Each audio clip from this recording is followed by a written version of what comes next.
반갑습니다. 김영윤 TV입니다. 2월 17일이고요. D-53일 차입니다. 오늘의 주제는 이준석입니다. 이준석의 하버드 학력 중에서 두 번째 복수 전공이라고 호소하던 경제학에 대한 이야기를 해보도록 하겠습니다. 이준석이 지역구 6곳에서 7곳을 타진 중이다 라는 내용의 그러면 이제 중앙선관위에 본인의 이력에 대한 제출을 하겠죠. 이번에는 과연 그동안에 내왔던 세 번의 선거에 내왔던 내용들과 같은 서류를 낼 것인가 아니면 다른 서류를 낼 것인가에 대해서 조금 관전 포인트지 않을까.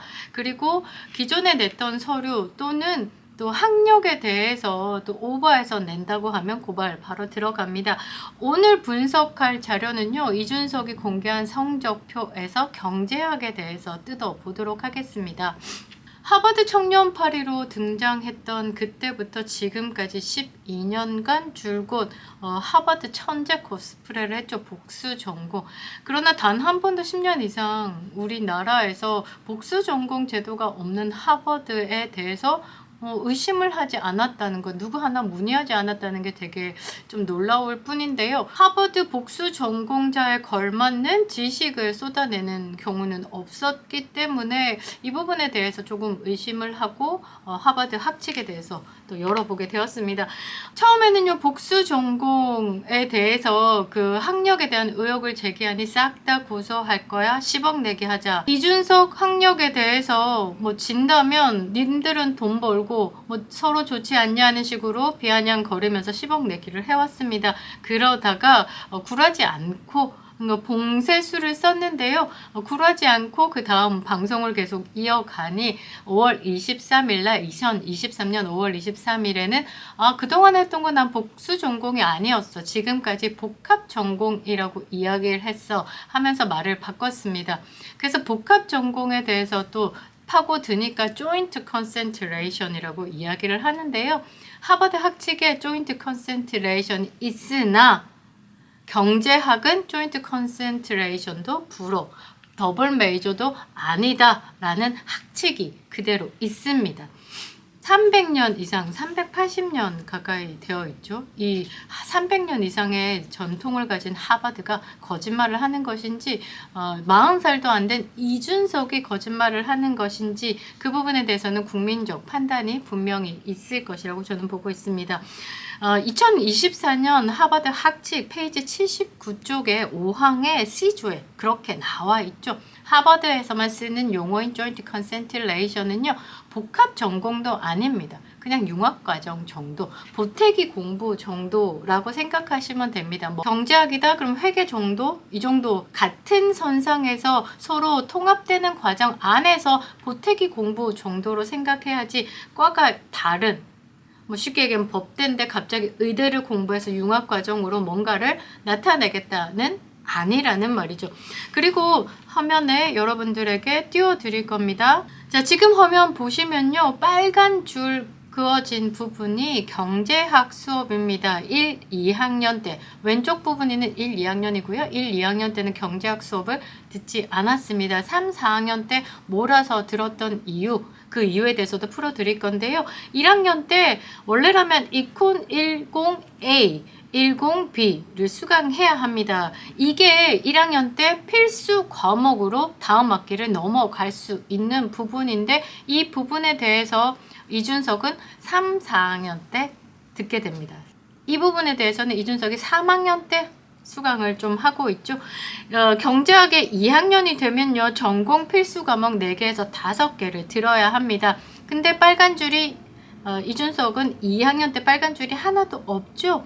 여기 보시면 이콘에 관련된 수업이 하나도 없습니다.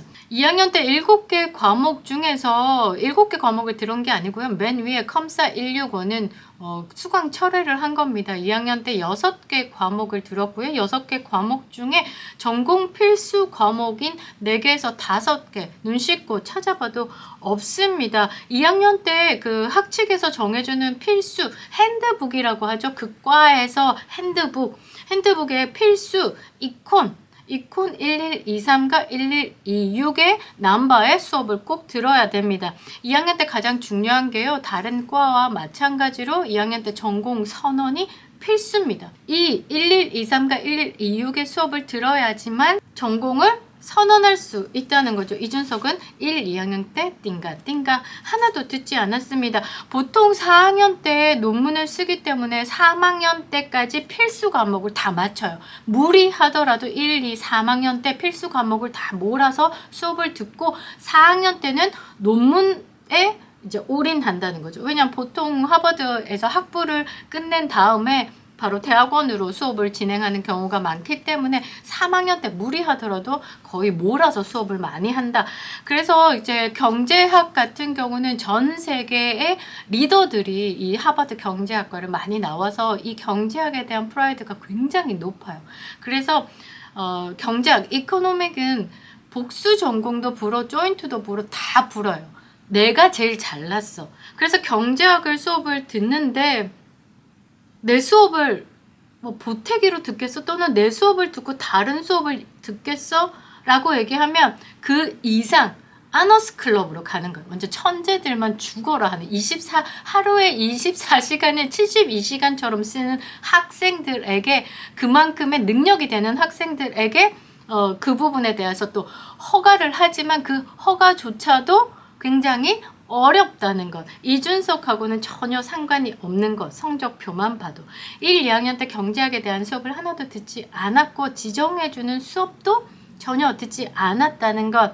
하버드 경제학 수업 몇 개 찌끄레기 찌끄찌끄 하고 난 다음에 조인트 컨센트레이션을 주장을 하니 대한민국 국민을 얼마나 우습게 봤냐 이거죠. 그리고 제가 지금 띄워드릴 건데요. 페이지 64페이지 학칙의 핸드북에 그러니까 조인트 컨센트레이션은 전공으로 쳐주지 않고 융합과정 정도로 보태기가 되는 것이지 전공이라고 말할 수 없다라고 학칙에 정확하게 기재가 되어 있습니다.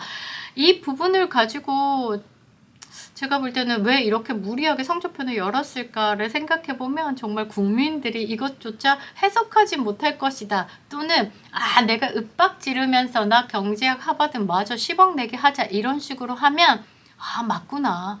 그리고 이준석이 잘했잖아요. 또 타진료 놀이하자. 근데 결국 타진료는 진짜 졸업이 맞았었거든요. 그거와 같이 자기를 얹혀서 나 하버드 졸업한 거 맞는데 의혹을 제기를 하네. 니들도 타진료 놀이와 똑같아 라는 프레임을 씌웠어요. 그러나 끝까지 파고든다는 거죠. 그리고 성적표를 그레이드를 가렸어요. 모든 전공 필수를 다 합쳐서 GPA가 B- 이상, 2.8 이상이 되어야지 그 한 학년의 단계를 올라갈 수 있습니다. 또 중요한 거는요. 2학년 때 이렇게 필수 전공 과목들을 지정해 준 다음에 4학년 때 시험을 쳐야 됩니다. 어떤 거냐면요. 거시경제, 계량경제 시험을 미시경제까지 시험을 통과해야지만 이제 논문을 쓸 수 있는 자격이 주어진다는 거죠. 그리고 경제학을 선언하려면요. 학사 지도 교수가 한 명이 꼭 사인을 해야 됩니다. 전공을 선언할 때 그 말은 2학년 마치고 나면 이 학생 하나의 지도 교수가 이름이 붙어요. 이게 가장 중요한 거죠. 이게 승인을 받아야 결국은 이 승인을 받고 나 옆에 누구 지도교수 이름을 하나 짝꿍을 만들기 위해서 1, 2학년 때 열심히 공부한다는 거죠. 학사하는 게 이렇게 어려운데요. 학사 2개를 맞췄다는 것 자체가 노라이 발언이고요. 미국 대학은 입학은 대한민국만큼 어렵지만 더 어려운 게 졸업이라고. 그래서 처음 들어왔을 때 마음에 뒀던 과가 있을 거예요. 그런데 한 학년을 거치면서 그 과에 대해서 본인의 현실과 타협하는 경우가 굉장히 많다. 그래서 큰 꿈을 안고 하버드에 들어갔다가 내가 최고야 라고 생각했지만 전 세계의 천재들이 있기 때문에 거기서 많은 자괴감으로 졸업 때 원했던 과로 졸업하는 경우가 적다는 거죠. 이준석이 탈당 신당을 거치면서 개혁의 신당을 차리고 처음에 여러 가지 정강 정책들을 내면서 이거 정말 미쳤구나 하는 정책이 있었습니다. 삼성전자의 주가 7만 원 주가를 200만 원대로 끌어올리겠다 이런 도라이 발언을 했었는데요. 이걸 보면서 하버드 경제학에서 공부 좀 했다는 놈이 빵구 좀 꼈다는 놈이 한다는 게 있다오야 다들 빵 터졌었는데요. 지금 삼성전자 시가총액이 440조입니다. 7만 원 주가. 이게 8만 원만 돼도 개미 투자자들 와 난리가 나는데 이걸 200만 원으로 올리겠다. 그 말은 대충 그냥 러프하게 계산해도 30배를 올리겠다는 거죠. 그러면 시가총액 440조를 30배로 올리겠다면 일경 300조 정도로 올리겠다. 이거는요.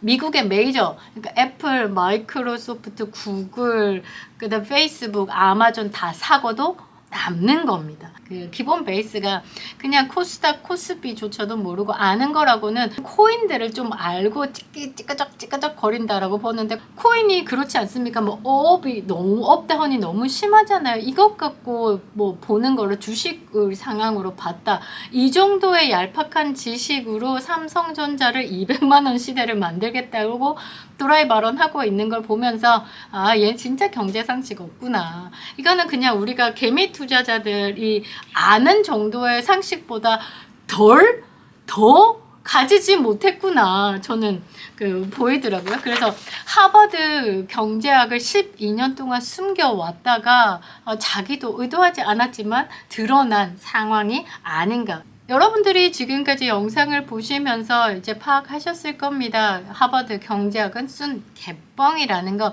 이준석은 쓸데없이 하버드 졸업 여부에 대해서 학생증 들이밀고 집에서 프린트 아웃한 사설기관 서류 낼 필요 전혀 없습니다. 가장 간단한 것은요. 고소고발 남발할 필요 없이 본인의 학력에 대해서 미국 국토안보부 세비스에서 헬프데스크가 있어요. 헬프데스크. 요즘에는 계속 시스템이 업그레이드 되고 있죠.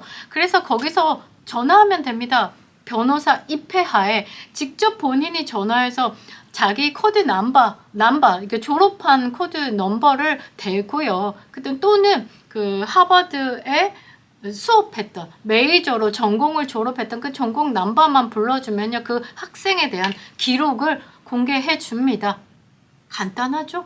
더 간단한 거는요. 아포스티오 공증 받아서 방송에서 뜯으면 됩니다. 학생증 공개할 필요가 전혀 없다는 거죠. 얼마 전에 한 유튜브 방송에 나와서 이런 말을 합니다. 개혁신당을 차리고 난 다음에 당대표로서 인터뷰를 여러 곳에서 하고 있는데요. 26분 20초에 이런 발언을 합니다. 하버드 학벌 빼고는 마이너라고 합니다. 자기 학벌 엄청 쫓아다닌 사람도 있다라고 발언을 합니다. 이 부분을 지켜보면서 느꼈던 생각은 미쳐도 단단히 미쳤구나. 지금 연일 새로운 개혁의 신당에서 잡음을 내고 있는 이준석 뭔가 쫓기고 있는 불안감을 표현하는 것이 아닐까라고 저는 보고 있는데요. 50일 조금 남은 총선에서 우리의 한 표가 얼만큼 소중한지 이런 이준석 그리고 이재명을 보면서 느끼시겠지요? 김영윤 TV였습니다.